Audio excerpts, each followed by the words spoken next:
o senador Carlos Viana, do Podemos de Minas Gerais. Senador, muito bem-vindo. Obrigada pela disposição de conversar aqui com o Mercado Aberto, no UOL.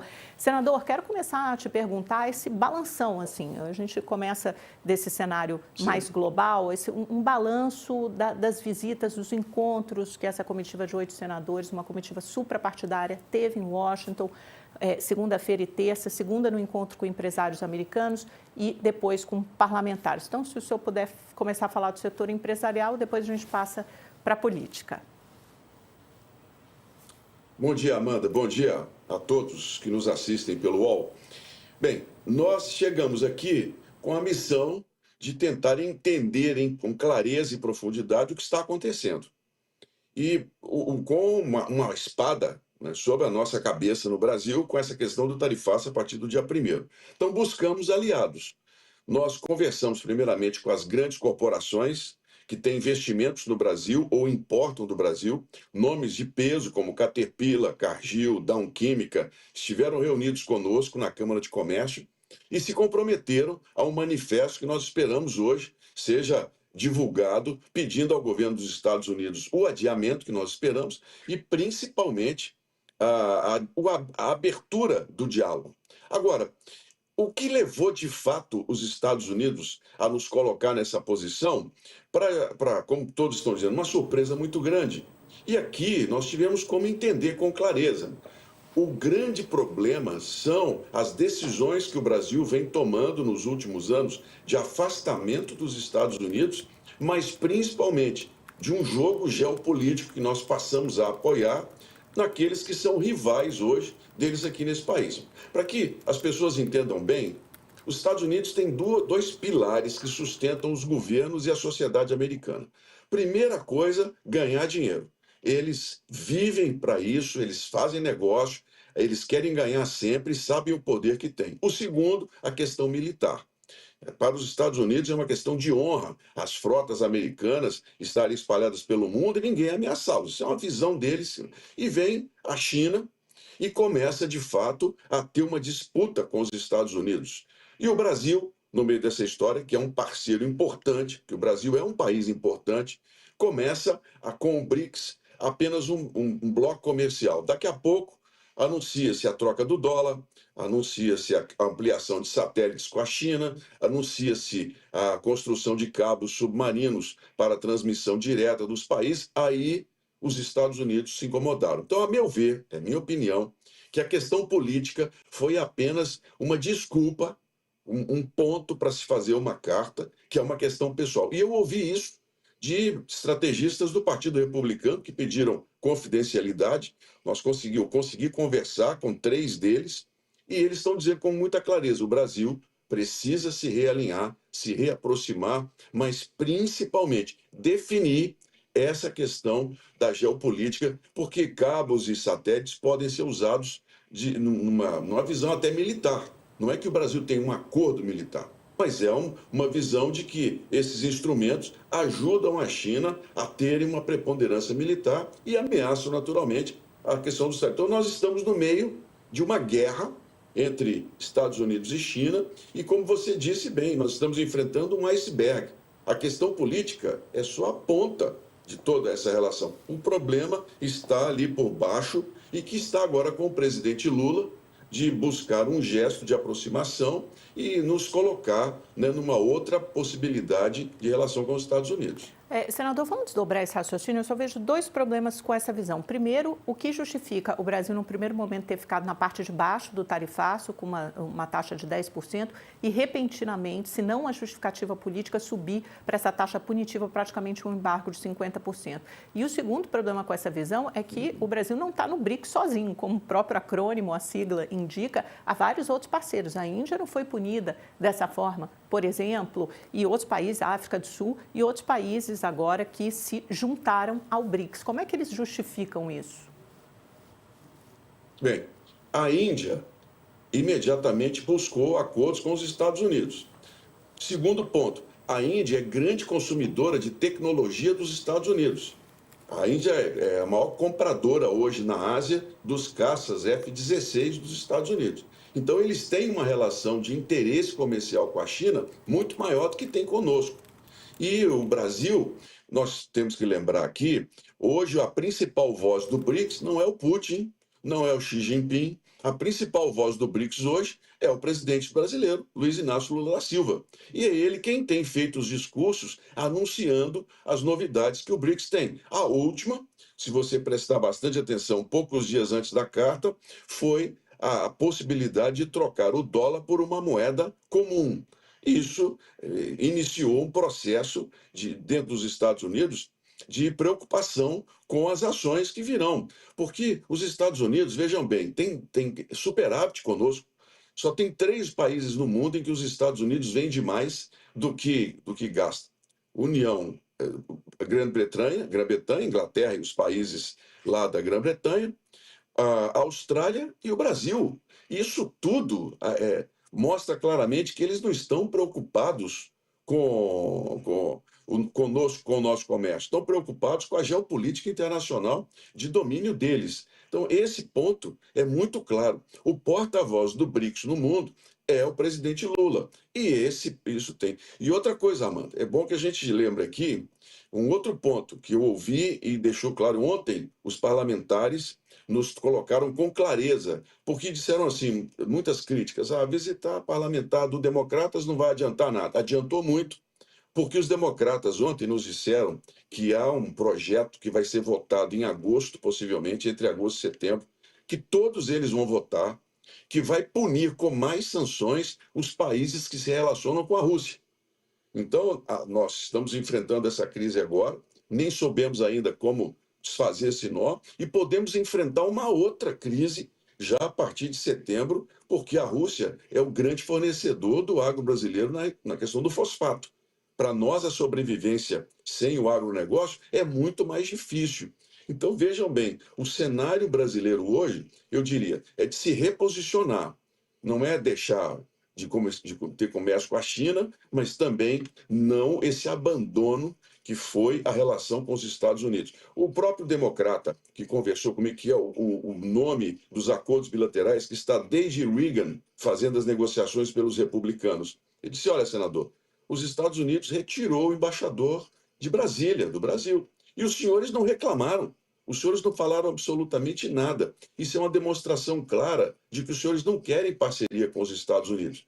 Isso está à mesa e hoje vai desafiar a diplomacia brasileira. E eu volto a dizer, a questão está com o presidente Luiz Inácio Lula da Silva. É preciso que o Brasil busque o mais rapidamente possível um acordo, uma conversa franca entre os dois, ainda que existam arestas que vão acontecer naquele momento, mas que seja uma conversa muito franca entre eles. Sugeriu-se até, Amanda, do Lula convidar o Trump para um jogo de futebol americano da NFL que vai acontecer no Brasil em setembro.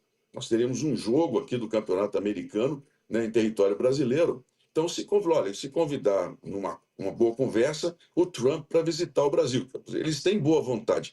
Agora nós temos que definir, né, quais os posicionamentos que nós estamos dispostos a abrir mão como brasileiros e onde nós queremos chegar nessa relação com o BRICS.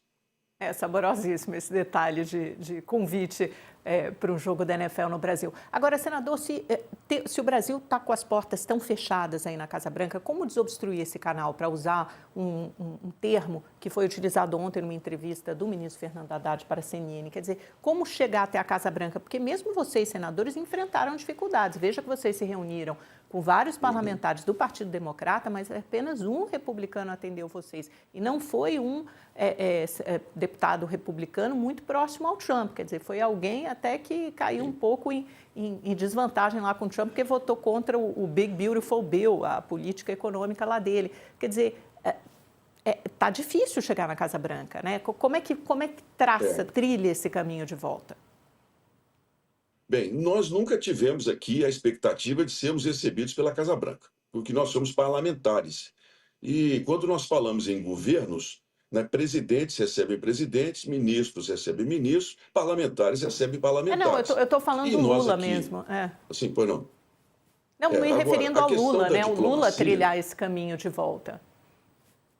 Olha, a questão eu vou dizer para você, as portas não estão tão fechadas como a gente imagina.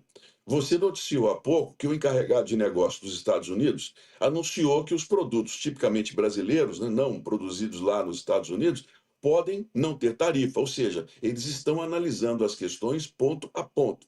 Nós esperamos que com esse manifesto agora das empresas, dos grandes conglomerados, que isso possa surtir um efeito para que pelo menos as diplomacias voltem a conversar. Porque o problema hoje é que o Brasil nem resposta da Casa Branca tem. E eu digo com muita clareza, a questão política do ex-presidente Bolsonaro é apenas uma parte desse assunto e foi usada como forma de se colocar esse tarifaço num primeiro momento.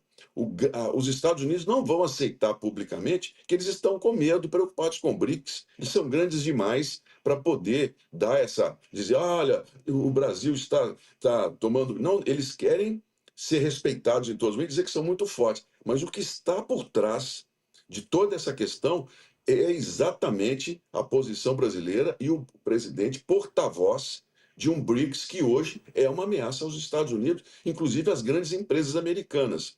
O que se tem que fazer é o presidente brasileiro deixar claro em todo momento que quer conversar com o presidente americano, ainda depois do tarifaço, mesmo que venha dia 1º, que não haja um adiamento, o Brasil tem que continuar insistindo para tentar corrigir esses 3 anos em que não deu a mínima para a relação com os Estados Unidos. O senhor sai convencido daí que o tarifaço entrará em vigor na sexta-feira, pelo seu discurso, até se baseando nessa afirmação do secretário de Comércio Howard Lutnick, pode haver exceção com sorte para alguns setores do agro brasileiro, talvez, não sei, até a Embraer, pelo menos esse é o pedido do governo brasileiro, mas é importante que não haja medida de retaliação, qualquer tipo de medida de retaliação do Brasil, é isso mais ou menos? É exatamente. Se o Brasil, e tem uma lei para isso, agir com retaliação, eu acredito que as portas aí se ficariam definitivamente fechadas. O que nós temos que fazer é estar preparados para o que vier.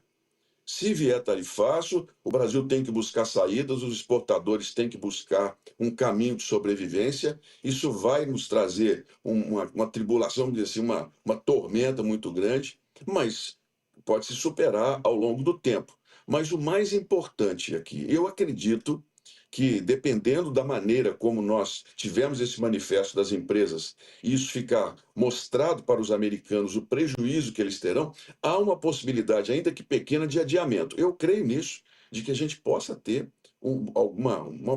há uma pequena chance para isso. Mas ainda que o tarifaço venha, eu repito, o governo brasileiro tem que insistir na negociação, nas conversas, porque ontem nós ouvimos do senador republicano, que mesmo tendo o seu problema com o Trump, ele falou, olha, nós estamos fazendo um gol contra, porque nós temos lucro com o Brasil. E isso está sendo falado aqui em meio aos parlamentares. O próprio Partido Republicano tem aqueles que não concordam com o tarifaço ao Brasil, que entendem que o Brasil dá lucro, vai passar a dar prejuízo para os Estados Unidos nessa questão do tarifaço. Então vamos aguardar ainda o dia de hoje, mas nós temos que estar preparados para reagir, não só nas questões econômicas, mas a diplomacia brasileira, o governo brasileiro, se mostrar disposto a conversar, mano. Que papel o senhor atribui a Eduardo Bolsonaro e a Paulo Figueiredo nessa orquestração toda? Eles realmente jogaram contra o Brasil? Isso ficou claro nessa visita de senadores de vários partidos do campo político-ideológico? Bem, o Brasil deixou que Eduardo Bolsonaro e outra pessoa falassem o que quisessem. E eles têm uma relação, desde o ex-governo do presidente Bolsonaro, Amanda, eles têm uma relação próxima com a Casa Branca. O Trump sempre foi uma pessoa acessível para os grupos econômicos e para o relacionamento dele. Por exemplo, lá na Flórida, em Mar-a-Lago, que é a propriedade dele, ele reúne representantes de todas as áreas da economia americana, dos que apoiaram a campanha dele e aqueles que ele considera importantes. E considerava importante a relação com o ex-presidente Bolsonaro. E o Brasil, nessa história de se aproximar da China, de não se preocupar com os Estados Unidos, ou seja, não está nem aí para o que aconteceu, o Brasil deixou que o Eduardo Bolsonaro falasse o que quisesse. Então, hoje, Trump e Marco Rubio estão convencidos que o Brasil é um país que não é mais uma democracia, que é um país onde não se pode falar nada. Leve-se em consideração aqui, né, de fato, as decisões que têm sido tomadas pelo Supremo Tribunal Federal na posição de Alexandre de Moraes, que tem assustado a todos, decisões que muitas vezes não são necessárias, são apenas uma demonstração de poder, a meu ver. As sanções, por exemplo, recentemente a Bolsonaro, a meu ver, totalmente desnecessárias, é o meu ponto de vista. Foi apenas uma demonstração até egoísta, daquela coisa assim, sou eu quem mando. Isso tudo criou uma imagem muito ruim do Brasil. E não teve interlocutor lá para poder dizer, olha, não é assim. Tem os autos do processo, o Supremo Tribunal Federal está trabalhando com provas, tem as testemunhas, isso tudo pode ser colocado à disposição para poder ser investigado. O Brasil é soberano, mas nós estamos aqui trabalhando com a Corte de Justiça. Não houve essa negociação, simplesmente deixou-se que o curso caminhasse na forma, na narrativa do Eduardo Bolsonaro. E hoje, você viu bem, eu disse aqui, esse assunto é parte do problema. Ao meu ver, foi usado como uma primeira desculpa para a carta, porque para justificar o tarifaço, os americanos, inclusive o governo norte-americano, está buscando um embasamento legal. Eles estão trabalhando até com uma lei que tem quase 80 anos aqui, para justificar legalmente não apenas a intervenção num país soberano, como é o Brasil, porque também isso está sendo colocado aqui, é uma intervenção num país soberano que tem um judiciário que é independente. Eles, para justificar o tarifaço, estão buscando uma legislação própria para que depois eles não sejam, em outros organismos, também atacados como terem feito uma decisão unilateral. Quer dizer, por isso que eu falo para você, nós temos aí assuntos muito mais submersos que precisam ser trazidos à tona do que somente essa questão da narrativa que ganhou parte da Casa Branca, mas que esbarra na certeza, na visão americana de que o Brasil é um país soberano e que tem direito de ter os seus julgamentos sem interferência exterior.